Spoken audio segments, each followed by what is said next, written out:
Hermosa Street draws for your lead. King of Reality in between runners.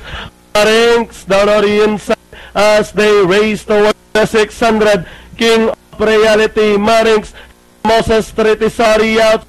We have the top three caliber, Jackie and the Land, fighting for the lead. Marinx with that dilemma in between runners. Mark Alvarez, Dunkel on Hermosa Street, now catching the lead from the outside. Hermosa Street takes command from the outside. Marinx on the inside. King of Reality, and down the stretch they come.